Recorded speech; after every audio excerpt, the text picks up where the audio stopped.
office every time, right? What those blue posters are, and the 1-800 number. So the government spends a lot of money on healthcare.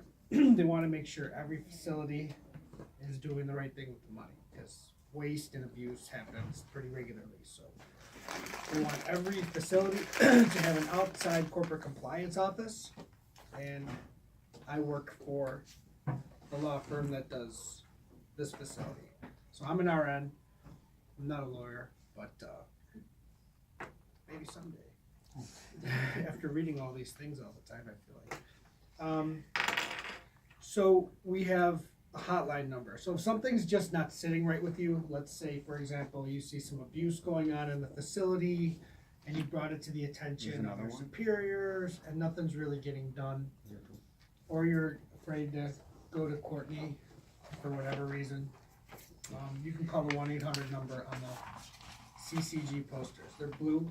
They're usually by either the time clock or in the break room. Do you know where yours are by any chance? It's by the time clock. They're blue and they have our logo. It says like CCG. But the most important thing is that 1-800 number. So if you want to call it, they cannot retaliate against you for calling it. They being the powers that be, the ownership group, anyone. There's laws to protect you. They're called the anti-retaliation laws of New York State. So they can't demote you or keep you from a raise, cut your hours. It's illegal if you were to call. It's simple enough, right? So that being said, today we're going to talk about the Elder Justice Act. The one thing I want to keep coming back to here is it's everyone's responsibility to come forth. It doesn't matter if you change a light bulb or do laundry, obviously nursing. It's everyone's job to protect these people that live here. So what are we reporting? There's 5 areas that are covered under the Elder Justice Act. Abuse, exploitation, neglect, serious bodily injury, and misappropriation of resident property. So I'll just go through them real super quick. Abuse is a deliberate behavior that results in injury or punishment, but this does include verbal, physical, and mental abuse. You know, people hear abuse and they picture someone getting shook. This is true, but there's also other, ways you can abuse somebody. One story I like to tell, just to kind of give you an example, is I was working in a nursing home in Buffalo, and I came in one night for my 11 o'clock shift, and there was this little old guy in his wheelchair, and he was the guy who would go from room to room, kind of just real quiet, like he was kind of nosy, but he would go off the unit, and the nurses had to find him to give him meds before bed. So I remember coming in like 10:30 p.m. and he had towels stuffed in his wheelchair, so he couldn't go. And I remember thinking at the time, man, this is his home, it's kind of nasty way to treat somebody, right? Especially since he's like not really causing a lot of trouble. At the time, I think we still had the lap belts, so he wasn't getting up, he wasn't falling, he was just doing his thing. So that's abusive. Exploitation is taking advantage of a resident for personal gain. So anytime anyone of power takes from somebody, a little power, that's exploitation.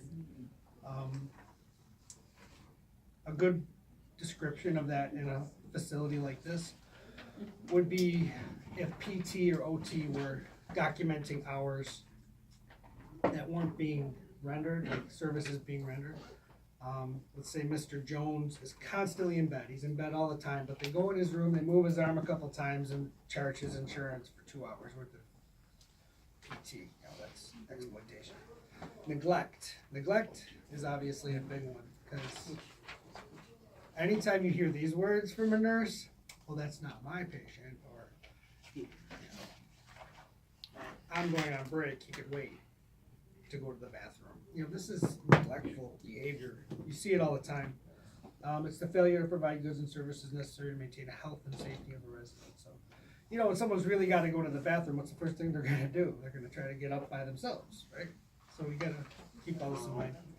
serious bodily injury actually covers an array of topics, so I'll do that one last.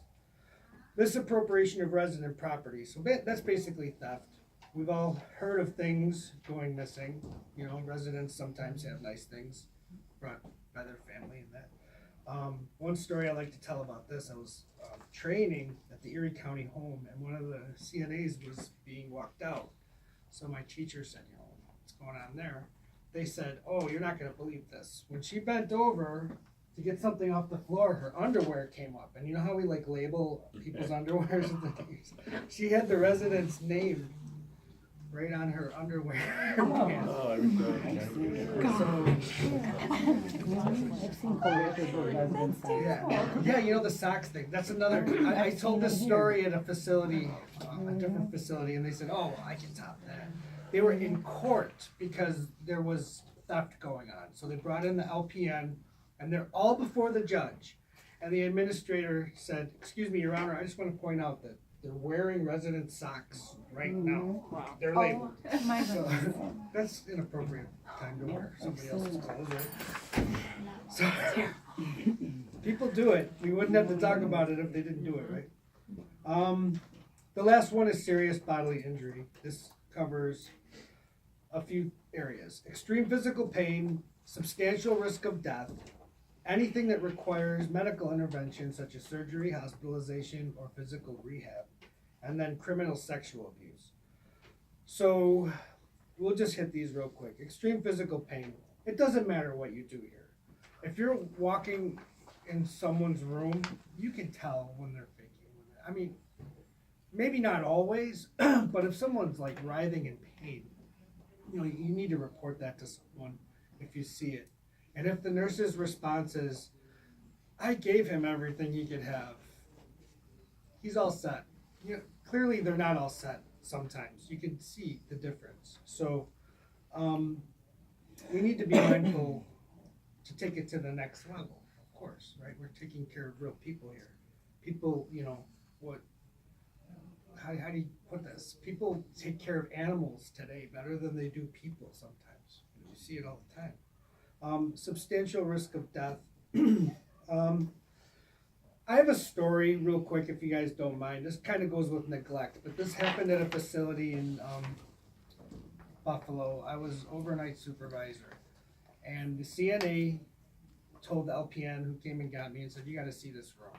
Now, most of the time when people say that, you walk in the room and there's some teeth spilling out or a brief on the floor, and they say, this has got to stop, and you know, go through the motions of trying to make things better, of course. But this particular instance, this guy had the Hoyer sling wrapped around his neck. He's in his own clothes. You know, it's one of those situations you may or may not have seen before. But what really blew my mind was he said, sir, I'm in a lot of pain. So I kind of moved back his sheet, and he had a Foley bag on. Now, for those of you who don't know, Foley bags don't go in that. They're for when they're up, right? This Foley bag looked like a balloon. It was 900 mLs of urine in it. And he said, I'm just in a lot of pain. And I'm thinking, oh my God, I couldn't get it emptied fast enough. But I emptied this Foley bag, and I stopped, you know, emptying it and started doing something else. Because, of course, he was covered in his own mess too, right? So I'm cleaning him up, and I look back. This couldn't have been 5 minutes. And the thing filled up with 800 more. I can't, like, I tell the story, but you know, it sticks out in my memory so well, of course, right? But this is neglect. And, you know, we're talking about substantial risk of death. Anytime anything's around someone's neck, you don't have to be a nurse. You just have to be a human on the planet to know that these things are dangerous, you know? Criminal sexual abuse, I mean, where could you really go with this? I can't, like, put my head in that world of sexual abuse on a resident. I just don't understand how that happens. Like, truly, I can't even imagine how someone's brain works that has to go there. But it does happen. You hear about it. When I was growing up, a friend of mine, his grandmother was raped in the nursing home. And, you know, they had been going to court. But had it not been for a CNA who kind of tapped him and said, look, you know, your mother's being abused, they would have never known because they were trying to cover it up. I don't even know which facility this was. I was a teenager. But It's crazy. So going back to the beginning of this, I think I said, it's not so much you're walking in on a crime happening. It's any reasonable suspicion of a crime against a resident. Of course, I'm on film. You're gonna be able to tell if I said that earlier or not. But any reasonable suspicion. So if you're like in the break room and you hear something, or if you walk in on a situation that just makes you uncomfortable, report it. There's ears here that wanna know, we wanna protect these people, they're real people. So, it's not worth it if you say to yourself, oh, well, I grew up with John, I'm not gonna bust him. Bust him! You kidding me? It's disgusting. Some of the things that can happen in a place like this, these people, sometimes we're their only family. You see it, they're not getting anyone visiting them. They're looking to us to protect them, and they're part of our family. So that's pretty much the end of this. There is a story that they wanted me to share with you. I don't have it here, but I'm gonna remember it. So let's see. There was an incident in Texas where a family brought in a nanny cam. So it was like a little stuffed animal with a camera in it. And they were filming the ins and outs of the day because their mom it just didn't seem right what was going on in her little world. So they set up the camera, and 2 CNAs are shown bringing in the woman and not putting her in bed or in a chair, but they lowered her to the floor, onto a floor mat, and they left the room. So if that's not bad enough, this is what happens next. The nurse who's on for that day comes in to bring meds in. So she brings in the meds and sees the lady on the floor, and instead of going, oh my gosh, I need to help you get off the floor. She gave her the damn medicine. Yeah, she gave her no, she screamed at her. Why are you on the floor? So the aide in the investigation said, look, I've only been here a short time, but this stuff goes on all the time, and I just assumed management knew about it and didn't care. So that says it all. If we don't report these things, they're gonna keep happening. We gotta take care of these The people. reason for putting her on the floor was that she was gonna roll out of the bed on the floor anyway. Well, that's what I thought.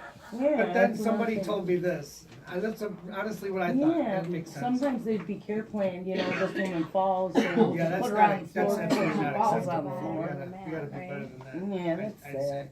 But this other aide had said to me, they were probably just messing with the nurse. Because now she's gotta do all that paperwork, and I've heard different theories. Mm-hmm. In any event, Maybe they just did it just to see what she would say I to don't know. the resident. It's not right, when Right. somebody No. needs to be put in bed. No. That's the end of the presentation.